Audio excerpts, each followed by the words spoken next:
தைரியமும் தன்னம்பிக்கையும் தன்னுடைய ஒரு மிகப்பெரிய இலக்காக நான் இப்படி தான் இருப்பேன், என்னோடய செயல்பாடை நீங்கள் புரிஞ்சுக்கிட்டால் ஓகே தான், புரிஞ்சுக்கலைன்னா அது உங்களுடைய தவறு என்ற சிந்தனையுடன் எப்பொழுதும் செயல்படுகின்ற மேச ராசி அன்பர்களுக்கு குரு பகவான் கடகராசிக்குள்ளே அதிசாரமாக சென்று மேச ராசிக்கு என்னென்ன நன்மையெல்லாம் கொடுக்க போகிறார் அப்படின்னு பார்க்கும்பொழுது, குரு பகவான் மேச ராசிக்கு 8ஆம் வீடான விருச்சக ராசியை தன்னுடைய 5ஆம் பார்வை மூலமாக பார்ப்பார். அதுக்கடுத்தபடியாக மேச ராசிக்கு 10ஆம் வீடான மகர ராசியை தன்னுடைய 7ஆம் பார்வை மூலமாக பார்ப்பார்.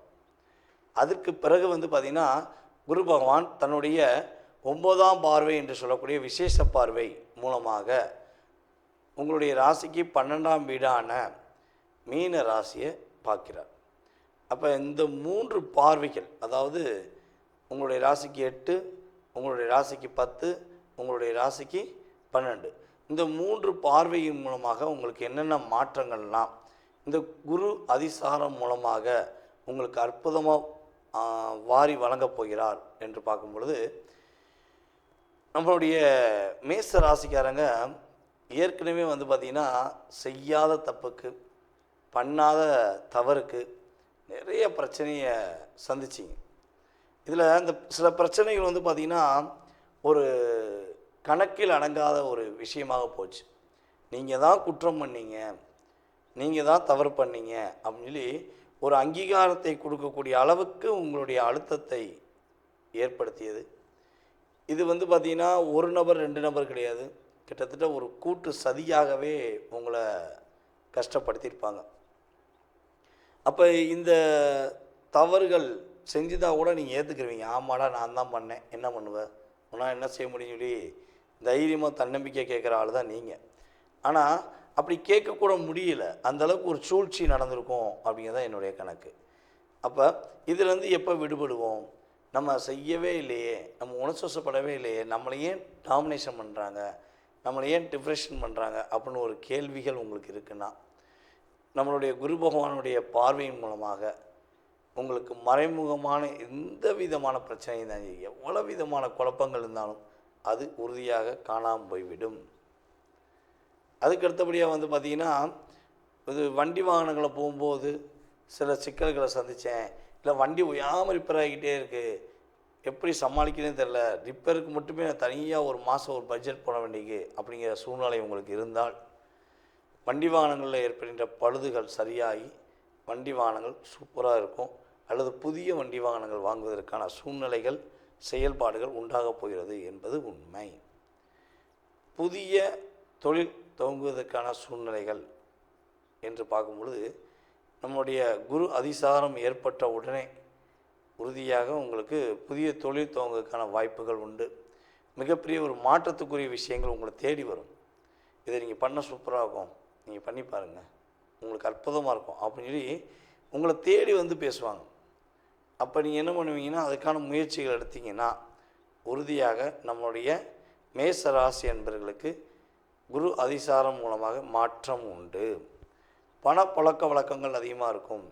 திடீர் அதிர்ஷ்டம் அப்படிம்பாங்க பார்த்திங்களா, இந்த குரு பார்வை 8ஆம் இடத்துல குரு பார்த்தாலே திடீர் அதிர்ஷ்ட யோகம், எதிர்பார்க்கவே இல்லை, திடீர்னு எனக்கு ஒரு அதிர்ஷ்டம் வந்துடுச்சு அப்படின்னு சொல்லக்கூடிய அமைப்பில் கோச்சார கிரகங்கள் இருக்கின்றன என்பது உண்மை. அதே போல் கொஞ்சம் பயணங்கள் மேற்கொள்ள வாய்ப்புண்டு. வெளியூர், வெளி மாநிலம், வெளிநாடு அப்படிலாம் நீங்கள் பயணம் போய் ஒரு சந்தோஷமாக இருப்பதற்கான வாய்ப்புகள்லாம் கிரக நிலைகளில் இருக்குது. இந்த அதிசார பலனில் பார்த்திங்கன்னா நிம்மதியான தூக்கம் இருக்கும். ஏன்னா சனி பகவான் கிட்டத்தட்ட இந்த வருடம் மார்ச் மாதத்துக்குள்ளே உங்களுடைய ராசிக்கு 12ஆம் இடத்துல நுழைஞ்சார். ஸோ அப்போ அவர் நுழைந்ததுலேருந்தே நிம்மதியாக தூக்கம் ரொம்ப ரொம்ப கம்மியாயிடுச்சு. அதுவும் இந்த வக்ரமான பிறகு கிட்டத்தட்ட ஒரு 20 நாட்களாக ரொம்ப ரொம்ப போராட்டம், ரொம்ப ரொம்ப கஷ்டம் அப்படிங்கிற சூழ்நிலாம் இருந்துச்சு. இதெல்லாம் அப்படியே உடைச்சிருந்து நிம்மதியான தூக்கம், அப்பாடி நான் நிம்மதியாக தூங்குறேன், சந்தோஷமாக இருக்கேன் அப்படின்னு சொல்லக்கூடிய அளவுக்கு கிரக நிலைகள் உங்களுக்கு சாதகமாக இருக்க போகுது. அதே போல் எங்கே எந்த இடத்துலையும் தோற்று போகிறதுக்கான அமைப்பு இல்லை, தோல்வி என்பது கிடையாது. ஏன்னா கிரகங்கள் உங்களுக்கு சாதகமாக இருப்பதனால நீங்கள் பயப்பட தேவையில்லை. ஒரே ஒரு விஷயந்தான், சனி பகவான் பார்த்திங்கன்னா உங்களுடைய ராசிக்கு 12ஆம் வீட்டில் அமர்ந்து வக்ரமாய் அமர்ந்திருக்கிறனால குரு பார்வைங்கிறது உங்களுக்கு மேன்மைப்படுத்தும். ஆனால் சனி பகவான் உங்களுடைய ராசிக்கு 2ஆம் வீடை வந்து பார்க்கார், 3ஆம் பார்வையாக. அப்போ அந்த பார்வையின் தன்மையில் ஒரு சில சிக்கல்கள் உண்டு. ஆனால் அந்த சனி பகவானை குரு பார்த்துறதுனால கிட்டத்தட்ட ஒரு 3 மாதத்துக்கு பொருளாதார தடையில் கவலை வேண்டாம், வெற்றி உண்டு என்பதை உறுதியாக சொல்ல முடியும். நேயர்களே, தற்போது வரை ரொம்ப பொறுமையாக உங்களுடைய ராசிக்கான குரு அதிசார பொது பலனை பார்த்தீங்க. குரு பகவான் உங்களுடைய வாழ்க்கையில் இந்த அதிசார பலன்கள் மூலமாக கிட்டத்தட்ட ஒரு 20% ஒரு மாற்றத்தை கண்டிப்பாக கொடுப்பார். அதில் எந்த ஒரு ஐயப்பாடும் கிடையாது. அப்போ மீதி உள்ள சதவீதம் எங்கே இருக்குது அப்படின்னா, உங்களுடைய சுய ஜாதகத்தில் மட்டும்தான் இருக்குது.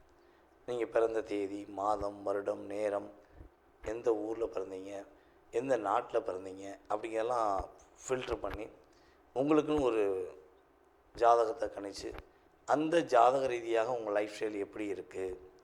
நீங்கள் நிறைய கேள்வி வச்சுருப்பீங்க. ஏன்னா ஒவ்வொருத்தவங்களுக்கும் ஒவ்வொரு கேள்வி இருக்கும். மனிதர்கள் எல்லாமே ஒன்று தான். ஆனால் மனிதர்களுடைய மனநிலை ஏகப்பட்ட மாற்றத்தில் இருக்கும். அதே மாதிரி தான் உங்களுக்கு நிறைய கேள்விகள் இருக்கும். அப்போ உங்கள் கேள்விக்கான விடையை எதில் கண்டுபிடிக்கலாம் அப்படின்னா, நம்ம உங்களுடைய சுய ஜாதகத்தில் மட்டும்தான் கண்டுபிடிக்க முடியும். சரி, ஜாதகமே இல்லை அப்போ கண்டுபிடிக்க முடியாதான்னா, பிரசனத்தின் அடிப்படையில் கண்டுபிடிக்க முடியும். நீங்கள் வர்ற நேரம், நீங்கள் என்கிட்ட வந்து பார்க்குற நேரம், அதே போல் ஆன்லைன் கன்சல்டிங் பண்ணுறீங்கன்னா அந்த நேரம், அதே போல் வந்து பார்த்திங்கன்னா வெற்றிலை பிரசனம், டாரோட பிரசனம், சோழி பிரசனம், இப்படி நிறைய பிரசனங்கள் இருக்குது. முத்து பிரசனம் அப்படிங்கிற நிறைய பிரசன முறைகளை நம்ம வந்து ஜாதகத்தை பார்த்துருக்கோம். இந்த ஜாதக ரீதியான முழு விவரம் நீங்கள் தெரிஞ்சுக்கணும்னு ஆசைப்பட்டீங்கன்னா, கீழே உள்ள வாட்ஸ்அப் நம்பருக்கு உங்களுடைய பெயர், நீங்கள் எந்த ஊர்லேருந்து பேசுகிறீங்க அப்படிங்கிற டீட்டெயில்ஸ் அனுப்பிவிடுங்க. உங்கள் சுய ஜாதகத்தை மிக தெளிவாக துல்லியமாக கணித்து எதிர்காலம் சம்பந்தப்பட்ட அத்தனை விதமான கேள்விகளுக்கும் பதில் கூற நான் கடமைப்பட்டிருக்கிறேன். மீண்டும் உங்களை சந்திப்பதில் என்னுடைய பணிவான நன்றியையும் வணக்கத்தையும் கூறி விடைபெறுகிறேன். நன்றி, வணக்கம்.